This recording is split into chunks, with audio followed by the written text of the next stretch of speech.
Bueno, estoy encantada de estar en Costa Rica, tenía muchas ganas de venir a este país. Quiero agradecer a Rosette y a todo el comité organizativo porque realmente está funcionando todo perfectamente. Yo no soy médico, pero tengo entendido que cuando se acaba de comer, la sangre de la cabeza baja al estómago para hacer la digestión y entra mucho sueño. Ya saben ustedes, lo aficionados que somos en España a la siesta. Espero que no se me duerman, ¿eh?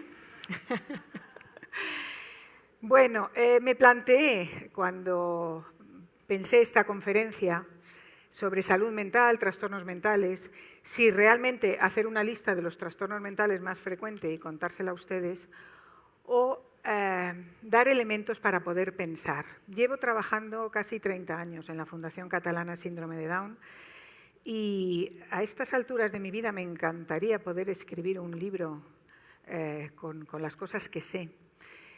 Y lo que sé se reduce a que realmente si hay una aceptación y si hay una buena educación, la salud mental aumenta. Esto no quiere decir, no nos equivoquemos, que uno pueda a través de una buena educación, entre comillas, evitar los trastornos mentales, pero quizá una parte de ellos, sobre todo los de conducta, yo creo que sí. Desde que John Langdon Down describe el síndrome de Down, que era allí por 1986, entre John Langdon Down y Lejeune, que descubre su origen cromosómico y lo confirma como síndrome, hemos avanzado muchísimo. Toda la mañana se ha hablado de los avances que ha habido desde los inicios y actualmente la persona con síndrome de Down empieza a ser tenida en cuenta como persona. Y no como objeto de estudio. Esto es muy importante. Y empezamos a escuchar sus deseos, sus preocupaciones, sus proyectos. ¿Qué sabemos del síndrome de Down? Durante toda la mañana nos han estado explicando lo que pasa con el síndrome de Down. Lo podemos reducir a dos cosas. Sabemos que cursa con discapacidad intelectual y que además presenta una predisposición a algunas alteraciones físicas. El resto, las cualidades, los defectos, el desarrollo de las capacidades inherentes, los intereses, el carácter, las fortalezas, las debilidades, tienen que ver con esa interacción permanente entre la herencia y los factores ambientales, como decía el doctor Borrell esta mañana. Llevamos una carga genética y después estamos cada uno educado en un ambiente que es el suyo y que le estimulará y le ayudará más o menos, ¿no? Una vez conocidas y controladas las enfermedades, nos hemos centrado en los apoyos que la persona con síndrome de Down necesita para formar parte activa de la sociedad. Y yo creo que para incluirse de una manera positiva en la sociedad hacen falta tres cosas. Primero, tener un proyecto de vida. Después, tener expectativas de futuro. Y después, tener un grado aceptable de bienestar emocional y de salud mental. Actualmente en España, bueno, yo hablo concretamente de mi comunidad autónoma de Cataluña, casi todos los niños con síndrome de Down acuden a la escuela ordinaria, regular, y el hecho de que tengan referentes de normalidad ha influido muy positivamente en su adaptación social. Cuando uno está segregado, nada de lo que ocurre a su alrededor es normal, ¿no? Los niños crecen, se hacen adultos, muchos de ellos acceden a puestos de trabajo, ganan un sueldo, tienen un grupo de amigos e incluso viven en pareja. Estos últimos años han demostrado que pueden llegar a ser independientes con los apoyos necesarios.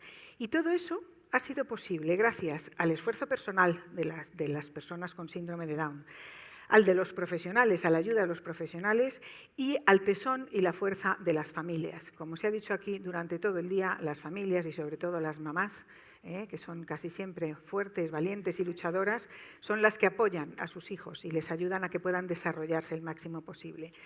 Las personas con síndrome de Down nos han demostrado que pueden incluirse en la sociedad y esto es muy importante. Ante esta evidencia no nos queda más que cambiar la mirada, la representación mental que tenemos de la persona con síndrome de Down, que antes se basaba en el déficit, en lo que no podían hacer. Vamos a trabajar sobre lo que no puedan hacer para conseguir que lo hagan. No, hemos cambiado la mirada y una persona se incluye en la sociedad por sus capacidades. Cuando empiezan un trabajo, el trabajo se lo dan porque puede hacerlo, no porque no puede hacerlo. Para cambiar la mirada hay que empezar desde el principio.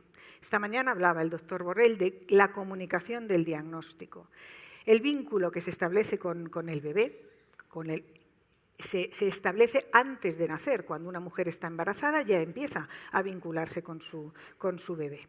Por eso, por esa vinculación tan grande y tan importante, la comunicación del diagnóstico hay que intentar hacerla lo mejor posible. Los seres humanos fantaseamos sobre la realidad de nuestros hijos antes de que nazcan. Yo me imagino a mi bebé pues, con unas determinadas características que a mí me gustan, y esa idea, ese tipo de niño con el que se espera cuando se está embarazada, produce una imagen ideal y fantaseada de ese hijo. ¿Qué ocurre cuando nace un niño con síndrome de Down? La experiencia vital de tener un hijo con síndrome de Down es única, cada uno tiene la suya, y viene acompañada de una carga emocional muy poderosa. Esa comunicación del diagnóstico, ya sea prenatal o postnatal, produce una ruptura entre ese bebé que nos imaginábamos y el hijo real. La ruptura es tan grande que muchas veces cuando le preguntas a una mamá que acaba de tener un bebé a quién se parece, no sabe a quién se parece, porque el bebé tiene otra cara diferente y cuesta mucho incluso hacer esas identificaciones en un principio. Todo eso supone un proceso de duelo que, bien llevado, posibilita que esos papás lleguen a desear ser padres de ese bebé. Como decía esta mañana el doctor Borrell, es tu hijo, es guapísimo y le vas a querer muchísimo, aunque ahora tengas tus dudas. No es tarea fácil comunicar el diagnóstico. Yo no sé si existe una buena manera de hacerlo, pero de cara a los profesionales que hay en la sala, lo que sí existe es muchas maneras malas de hacerlo. El generalizar, estos niños son, no sabemos cómo es cada niño, no se les puede igualar por el síndrome. O el pronosticar o el decir tocarán techo, van a llegar a tal sitio, a tal otro, proyectar prejuicios propios, que a veces pasa, transmitir pena, son cosas que todavía se observan con frecuencia. La comunicación de cualquier discapacidad genera en los padres un shock y la función del profesional es contener y paliar los efectos que ha producido esa información. El profesional nunca debe adelantarse. La intervención terapéutica consiste en dar a los padres confianza. A veces intentando ser buenos y dar ánimos, pues decimos, bueno, no se preocupe, ahora ya trabajan en las empresas ordinarias. A una mamá que acaba de tener un bebé le importa un pepino si su hijo va a trabajar en una empresa ordinaria o no. Está preocupadísima por ese momento actual. Tampoco tenemos que omitir las dificultades, va a ser una lucha, y cada logro de ese niño va a producir una satisfacción grandísima, probablemente más que la de cualquier otro hijo. Yo hace poco atendí a una señora que tenía 92 años, una poetisa interesantísima, que venía con su hijo de 62 pues porque estaba perdiendo capacidades. Y en un momento dado me dijo, yo tengo 3 hijos y el que más satisfacciones me ha dado ha sido este. Y estaba orgullosísima y encantada. Pero eso a una mamá que acaba de tener un bebé no le interesa para nada. Sin embargo, siempre nos planteamos cómo serán de mayores, tendrán amigos, qué será de ellos. El crecimiento de un hijo con síndrome de Down siempre angustia y siempre genera interrogantes. Todo eso ha producido que durante muchos años las reacciones, como decía, estén orientadas a paliar el déficit, a estimularle. Incluso a veces se hacen intervenciones muy intrusivas, como si no empieza a trabajar lo más pronto posible va a perder o se va a retrasar. Esto no es verdad. Cuando los problemas nos invaden dejamos de sentir las emociones y el vínculo con el hijo, el aprender a ser mamá y papá de ese hijo, pues lleva su tiempo y tiene su proceso. Ese vínculo queda afectado desde el momento del nacimiento, no nos vamos a engañar, nadie desea tener un hijo con síndrome de Down. Y a veces, cuando se sabe el diagnóstico antes de que nazca, pues durante el embarazo te vas preparando. Cuando el diagnóstico es postnatal, la madre y el padre, evidentemente, no tienen por qué reaccionar perfectamente bien, no existe ninguna manera de reaccionar perfectamente bien. Pueden deprimirse, a veces incluso lanzas un estímulo a tu bebé, le dices ajo y el bebé tarda en responder. Cuando el bebé responde, la madre ya no estaba atento y en esos momentos se pueden producir desencuentros importantes que después pueden afectar. Por eso la labor del profesional es el acompañamiento a los padres en estos momentos tan difíciles. Es fundamental respetar el tiempo que los padres necesitan para adaptarse a la situación y desde luego no presionarles ni culpabilizarles. No son mejores padres los que superan y en 4 días ya están puestos en marcha que los padres que tardan más.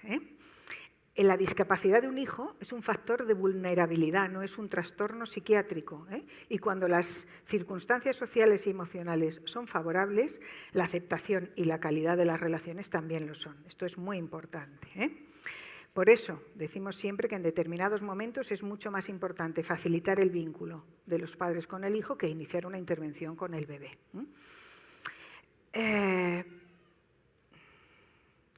Cuando ese vínculo se desarrolla bien y se aprende a satisfacer las necesidades del bebé, tanto las físicas como las psicológicas, se crea un sentimiento de seguridad y una organización de los procesos mentales que lleva al niño a crecer más seguro, a explorar, a distanciarse de la madre paulatinamente, a madurar y a constituirse como sujeto psíquico.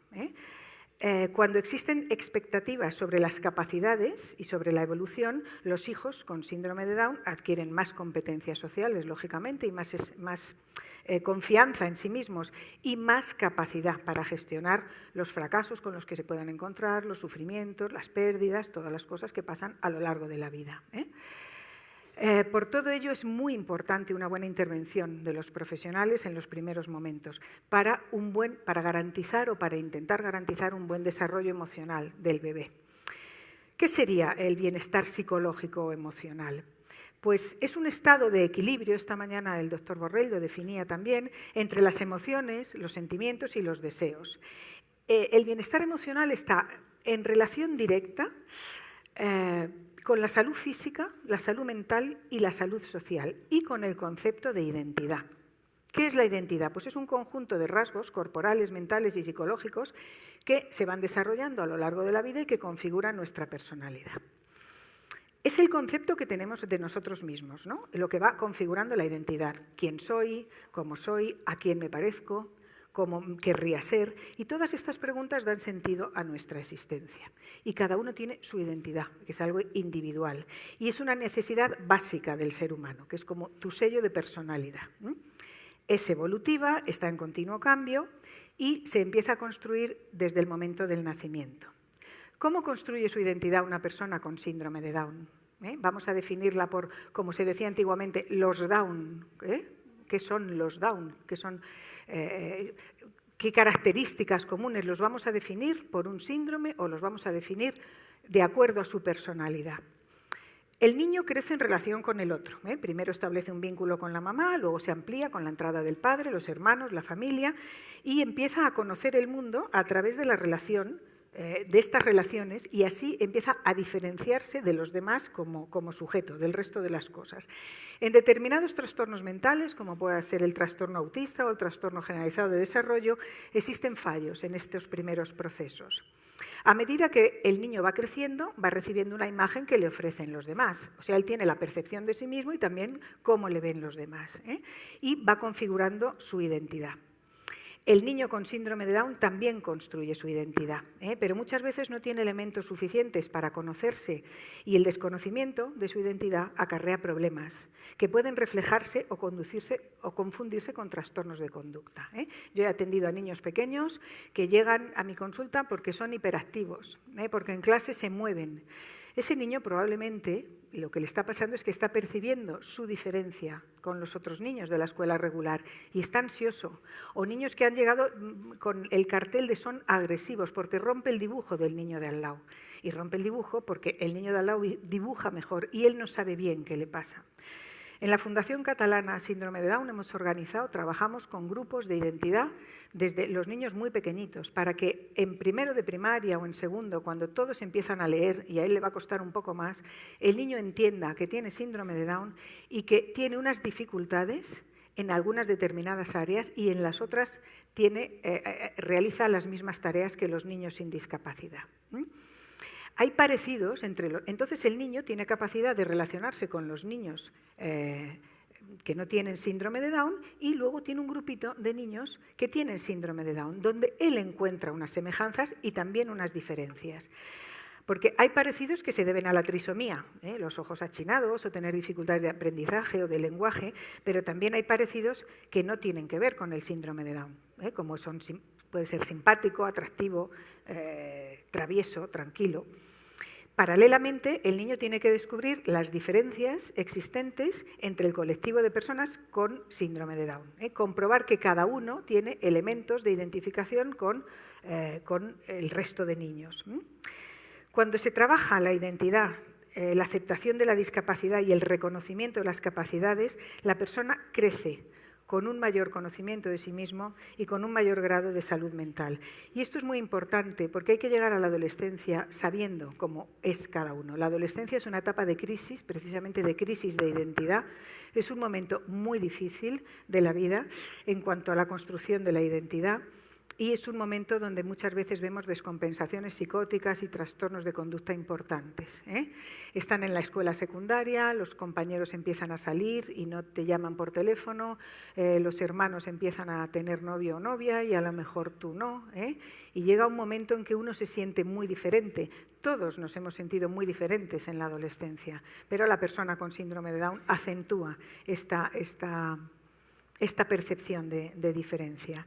Y no es fácil ir por la vida con una discapacidad inscrita en la cara. Miren, yo trabajé con una chica de 20 años durante bastante tiempo, trabajando precisamente en la conciencia del síndrome de Down. Entraba en mi despacho enfadadísima y decía, daba un portazo y decía, me miran en el autobús porque tengo el síndrome de Down. Un día llega, se siente y me dice, ¿sabes qué he pensado? Digo, ¿qué? Dice, que me miran porque vengo sola. Fíjense el cambio de mirada que hizo esta criatura, de pensar que la miraban por una discapacidad a que la miraban por una capacidad, por sus capacidades. Cuando uno consigue hacer este cambio, realmente es para quitarse el sombrero y felicitarles porque el índice de aceptación de uno mismo es importante. Y por último, la identidad adulta. Cuando uno se vive adulto, pues normalmente cuando ingresa en el mundo laboral. El ingreso en el mundo laboral es el ingreso en el mundo adulto, cuando uno adquiere responsabilidades. Muchas personas con síndrome de Down no llegan a posicionarse como adultos y yo estoy convencida de que esta situación no tiene que ver con el síndrome, sino con una educación infantilizante que no ha favorecido el desarrollo. Educar es transmitir normas, pero también es dejar crecer. Y dejar crecer cuesta mucho, porque los padres siempre, la sensación es de responsabilidad absoluta sobre este hijo, que es más frágil, con lo cual yo te ducho hasta etapas muy...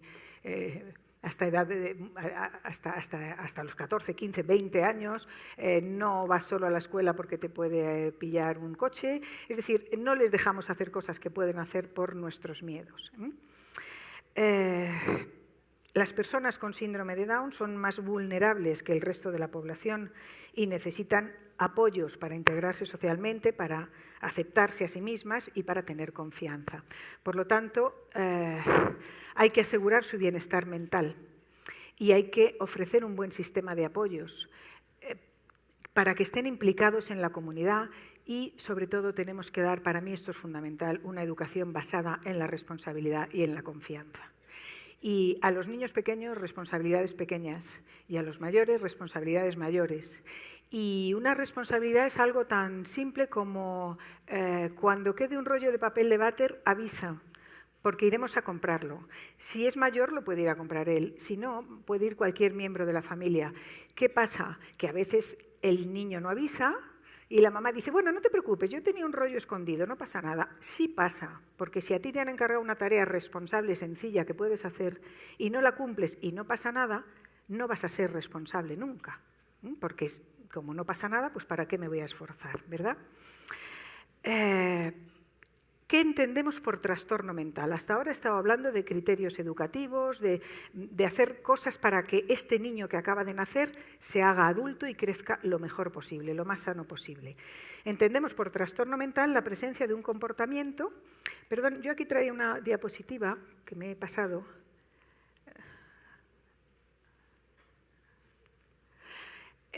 Trabajando la identidad de una chica de 15 años. Soy guapa y soy morena, tengo 15 años, tengo ojos castaños y tengo gafas. Voy al colegio, me gusta ir a sevillanas, me enfado con mi padre porque hay fútbol y coge el mando de la tele.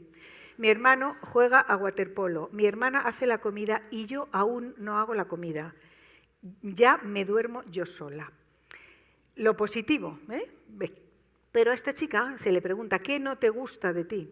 No me gusta tener granos, no me gusta estar gorda de piernas, no me gusta tener el síndrome de Down, no me gusta estar triste, no me gusta que me cueste hablar, no me gusta tener pieles en los dedos, no me gusta hacerme la tonta, no me gusta tener mocos. Cuando alguien puede decir todas estas cosas de sí mismo es que está aceptando muchas cosas. Este es un trabajo largo de mucho tiempo. Y esto lo grabamos así porque hicimos un libro que a través de imágenes queríamos mostrar diferentes conceptos de autonomía. Este chico que trabaja en una carnicería, en su casa no le dejan pelar una manzana, pero el aspecto que tiene es de persona adulta trabajando, no de niño pequeño. Entendemos por trastorno mental la presencia de un comportamiento o de un grupo de síntomas que se identifican en la práctica clínica diaria y que en la mayoría de los casos se acompaña de malestar o interfiere en la actividad del individuo. Las personas con síndrome de Down presentan o pueden presentar problemas psicológicos o psiquiátricos parecidos a los de la población sin discapacidad, con pequeñas diferencias relacionadas con la especificidad del síndrome. El concepto de patología dual, que es muy reciente, prácticamente del año 2000, lo introdujo en España, no sé quién fue, creo que un médico que no me sale el nombre ahora, catalán, y lo introdujo para hacer referencia a la presencia de un trastorno mental en una persona que además tiene una discapacidad intelectual. Los datos sobre la prevalencia o el porcentaje de trastornos mentales son muy dispares. Los libros dicen que entre 10 y 50. Yo creo que es que ahora se diagnostican y antes no. También, antes de hacer un diagnóstico, tenemos que saber lo que es normal y lo que no lo es en una persona con síndrome de Down. Que hablen solos es normal, no quiere decir que estén esquizofrénicos. Que hagan sus rituales y sean muy metódicos es normal, no quiere decir que tengan un trastorno obsesivo. Para ello es importantísimo conocer bien al paciente y seguir su evolución. Yo puedo saber si conozco a una persona, puedo saber si a su madre o a su padre le diagnostican un cáncer y saber que se va a morir o que va a ocurrir algún acontecimiento traumático en su vida. Si yo conozco a ese paciente, puedo ayudarle, puedo apoyarle y puedo saber más o menos lo que puede necesitar en el momento dado. Por eso es importantísimo hacer el seguimiento. Y es muy importante interpretar adecuadamente la conducta de las personas con síndrome de Down, porque a veces nos dicen 4 o 5 síntomas y colgamos un cartel de un diagnóstico, y esto no es así. Existen muchas dificultades para diagnosticar un trastorno mental en las personas con síndrome de Down. Los que tienen una discapacidad moderada o severa no te explican lo que les pasa. Y los diagnósticos psicológicos y psiquiátricos se hacen a través de lo que el paciente o la familia nos explica. Los que tienen una discapacidad leve y pueden responder a preguntas sobre sus sentimientos, sobre sus emociones, sobre sus preocupaciones, nos dan bastante clave de lo que les puede pasar. Cualquier problema de conducta, lo habitual es que esté acompañado de una desorganización. Cualquier problema mental, hasta una depresión, en una persona con síndrome de Down va acompañado de desorganización de la conducta o incluso de desconexión. Por eso, a veces, podemos confundirnos en los diagnósticos. La presentación de los trastornos mentales es muy compleja y es muy diferente del resto de la población. Por ejemplo, un trastorno de ansiedad en una persona con síndrome de Down puede presentarse con una conducta autoagresiva o con hiperactividad. Y al revés, o sea, existen problemas físicos que dan manifestaciones que nos pueden parecer trastornos mentales. Yo estuve trabajando años, hace muchísimo, cuando no sabíamos nada de la celiaquía, con un señor que me llegó con el derivado por el médico como que tenía vómitos psicógenos y era celíaco, esto lo supimos años después. Y después también hay problemas médicos que, como explicaba esta mañana el doctor Borrell, dan manifestaciones clínicas que parecen psicológicas. Por ejemplo, el dolor crónico. Identificar a las personas con síndrome de Down les cuesta mucho identificar el dolor o ubicarlo. Y pues pueden aparecer cambios de conducta, puede aparecer ansiedad. En los trastornos de audición, un niño que no oye bien, Podemos pensar que tiene rasgos autistas, que se desconecta y a lo mejor lo que tiene es obstruido el conducto auditivo porque tiene muchos mocos o porque tiene vegetaciones. Con la vista igual, un niño que no ve y pierde habilidades cognitivas y estamos pensando que le está ocurriendo cualquier cosa. Por lo tanto, es muy importante los equipos multidisciplinares, donde cuando nos llega un paciente a un psicólogo hay que descartar las causas orgánicas de esa manifestación o de ese posible síntoma. Existen manuales que nos ayudan a la hora del diagnóstico. Por ejemplo, este manual que lo adaptó Down España, no están todos los trastornos mentales adaptados, pero realmente es un libro de bastante ayuda. Comparan los criterios del DSM-4 con los criterios adaptados a la persona con discapacidad. Después está este libro, mañana estará aquí el doctor McGuire.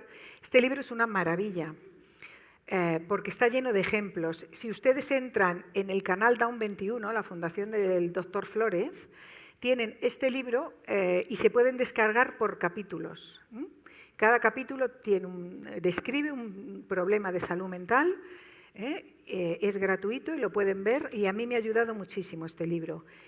Y junto con el doctor Flórez y la doctora Ruse Fernández Solaria y una servidora escribimos este libro que trata de todo. Yo ahí he puesto todo lo que sé y los demás creo que también.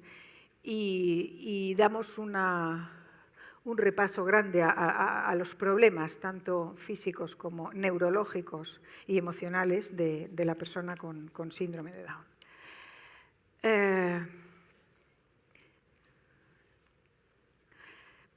Insisto en que el diagnóstico es más fiable cuanto más multidisciplinar es, y cada disciplina aporta su granito de arena y podemos entender qué le está pasando a ese paciente. Voy a dar un repaso rápido y grande de los principales trastornos mentales y después, si quieren, ustedes me preguntan. En la infancia, lo que estamos viendo es trastornos del espectro autista, que hay una prevalencia más alta que en la población general. Ahora estamos haciendo un estudio en la Fundación. Lo que les voy a decir ahora no es producto de un estudio, sino de mi observación. Sí que puede ser que haya más niños con trastorno del espectro autista con síndrome de Down, pero también el pronóstico es mejor.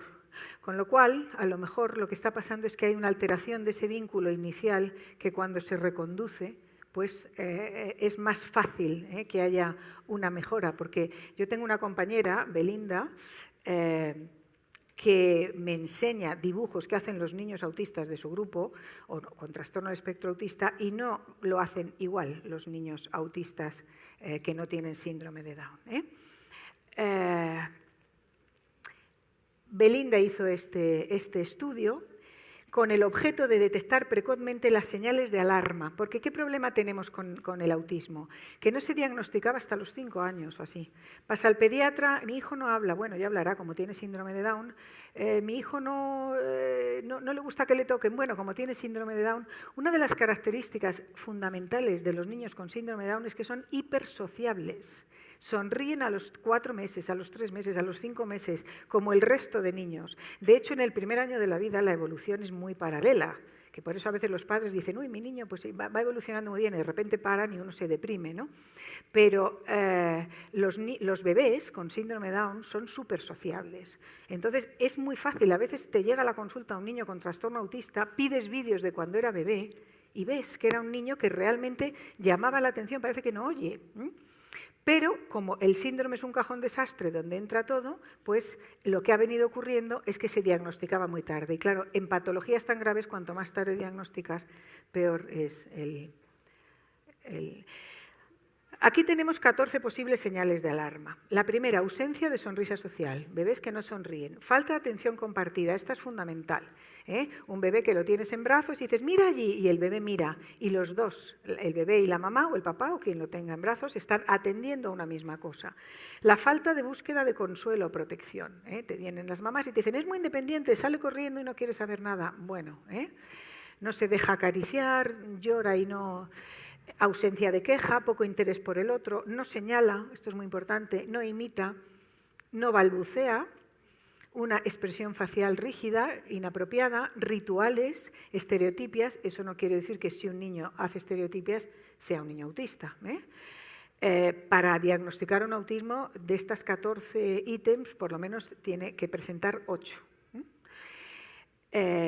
Interés sensorial, chupar mucho, chupar los juguetes, chupar el suelo, y no integración de la mirada con la conducta. Son estos niños que le pides una cosa y te lo dan así.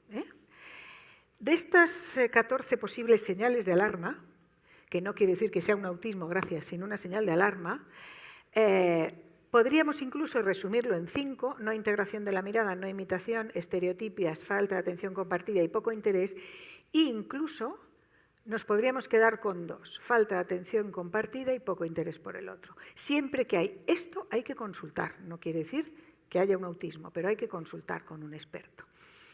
¿Qué nos pasa a los profesionales? Que si después de dar la noticia del síndrome de Down a los 3 o 4 años tienes que decirle a un padre su hijo tiene rasgos autistas, es tan difícil y tan horrible y angustia tanto el dar esa otra noticia que muchas veces no queremos ver. Y ahí están los fallos de los profesionales, que tenemos muchos, y que algún día podríamos hacer un congreso para hablar de ellos.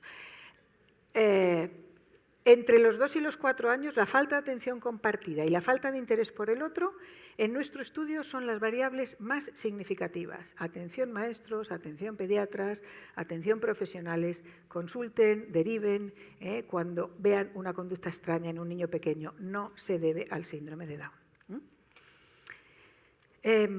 Testimonios de padres. Es difícil afrontar el diagnóstico inesperado de un hijo esperado.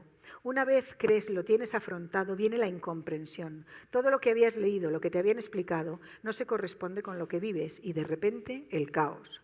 Cuando le diagnosticaron el TEA, el trastorno espectro autista, nos ayudó a entender, a calmar la ansiedad, a desculpabilizarnos y a intentar afrontar una nueva situación. Seguramente el haberlo sabido antes nos hubiera aliviado muchos momentos difíciles, muchas situaciones incontrolables.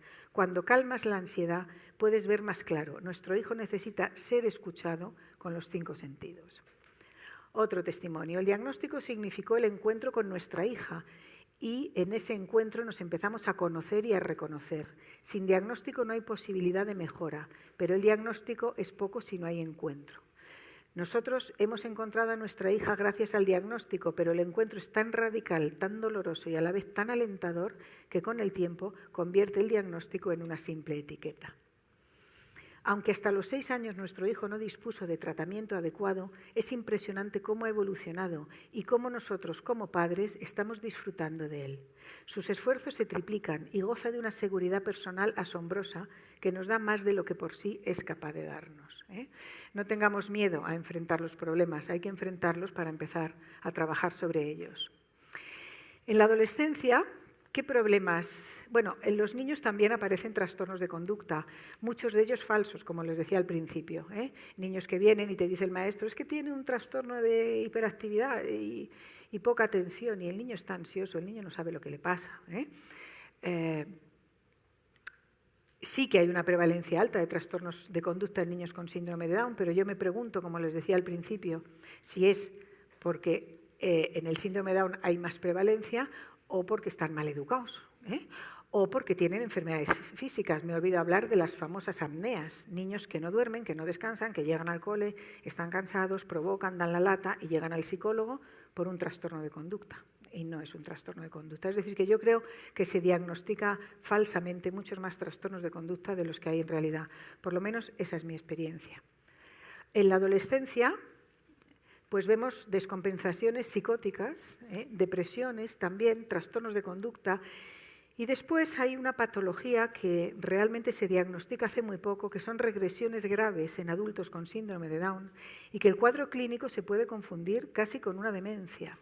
Lo que pasa es que como son muy jóvenes, pues pensamos que no es una demencia. Junto con Bessie Beneyam, nuestra neuróloga, escribimos un artículo sobre las regresiones graves porque llegó a nuestras manos, habíamos visto algunos casos y llegó a nuestras manos un artículo de unas americanas que hablaban de ello.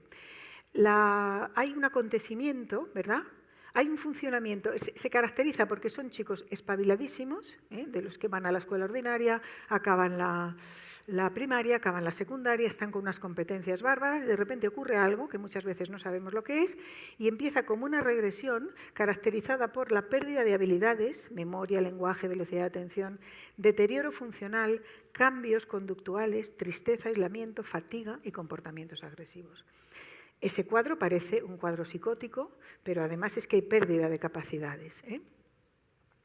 Estuvimos analizando los factores de riesgo. Estas dos autoras, que son las del artículo que leímos, decían que había 4 factores de riesgo, 5 que ellas habían visto. Menarquía, fases de transición, acontecimientos vitales, como una muerte, exposición a la anestesia, enfermedad de Alzheimer precoz, que puede ser, y ruptura de la identidad con uno mismo. Los casos que nosotros habíamos tenido se trataba de esto, de ruptura con la identidad de uno mismo, lo que les decía al principio.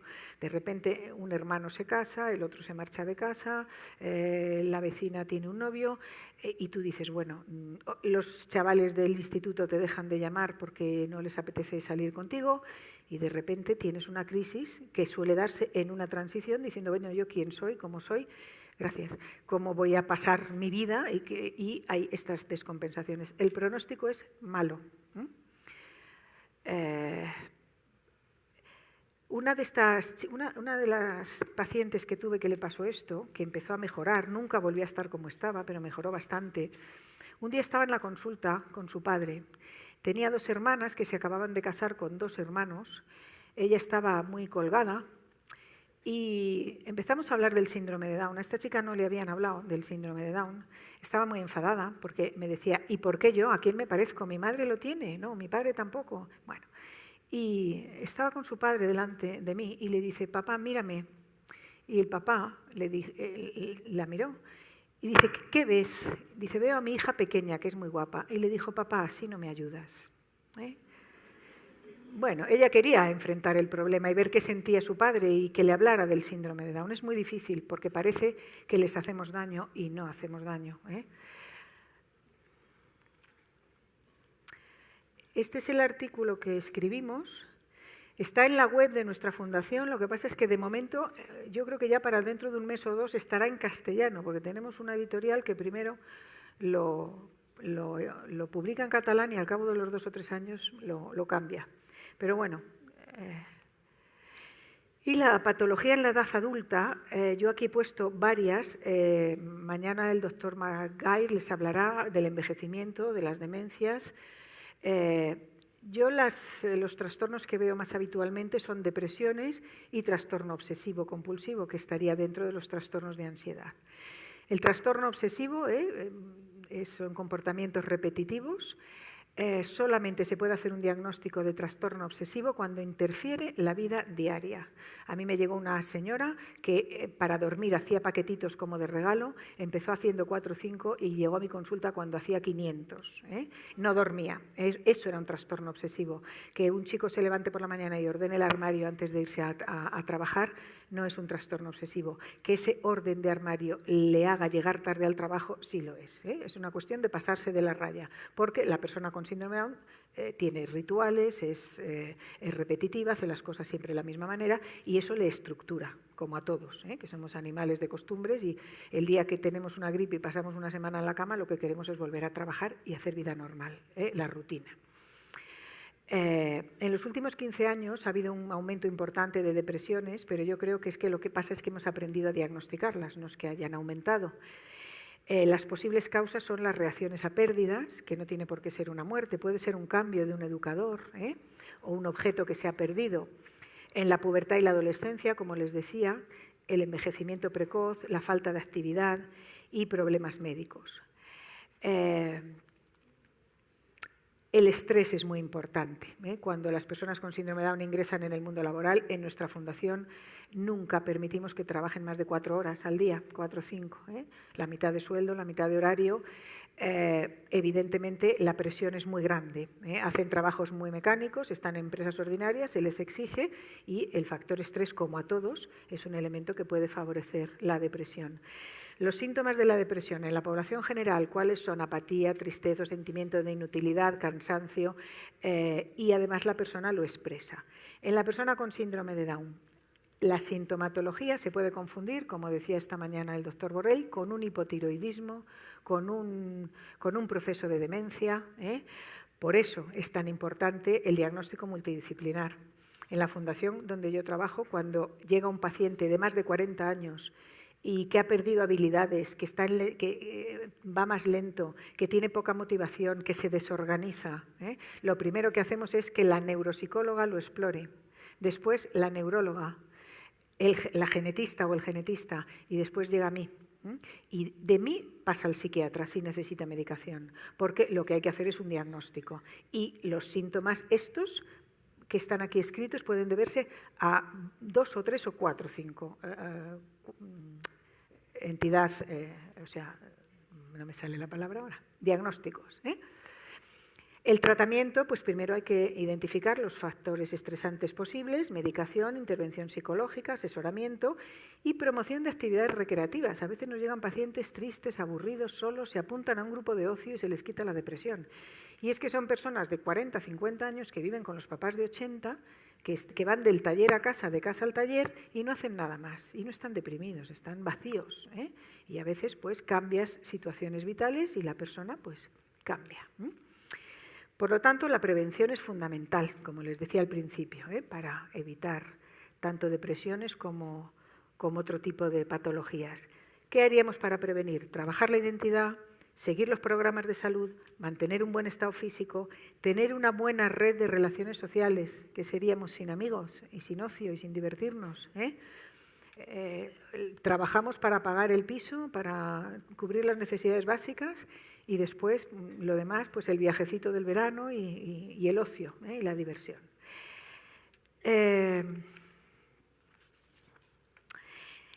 Yo hago psicoterapias. Hay bastante desconfianza hacia la psicoterapia. Cuando me contrataron en la fundación, la presidenta me dijo, hace 30 años de esto, yo no había trabajado jamás con personas con síndrome de Down, y me dijo, ¿cómo harías una psicoterapia a una persona con síndrome de Down? Y yo le miré y le dije, pues como si no tuviera síndrome de Down, no sé. Y ella dijo, qué integradora, y me contrató. Y yo dije, no tengo ni idea. y a partir de ahí me las apañé como pude. Todo lo que sé lo he aprendido de los pacientes. Tengo miles de anécdotas, desde un señor que dijo un día, a mí me gusta venir a los médicos de la fundación porque aquí el médico te pregunta a ti lo que te duele y no a la mamá. Y dices, es verdad, porque le vas a preguntar a la madre si este señor tiene 40 años. Y con frases de estas y situaciones así he ido aprendiendo. He ido aprendiendo que la persona con síndrome de Down, cuando puede hablar y expresarse, en la consulta expresa las mismas cosas que la persona sin síndrome de Down. Habla de la vida, de la muerte, del amor, de los problemas, de los conflictos, y las terapias son efectivas. Cuando la persona no puede hablar, evidentemente no se puede hacer una psicoterapia. La medicación, si la podemos evitar, mejor. Yo con el psiquiatra con el que trabajo medica poco. Hay veces que es inevitable. Hay veces que cuando la depresión se manifiesta con trastornos de desorganización, en lugar de dar un antidepresivo, pues da un antipsicótico y funciona en dosis bajas, calma la ansiedad. Es decir, hay que saber medicar muy bien a las personas con síndrome de Down. Las dosis son diferentes, la manifestación clínica del problema es diferente y hay que saber la medicación adecuada porque puedes hipermedicar.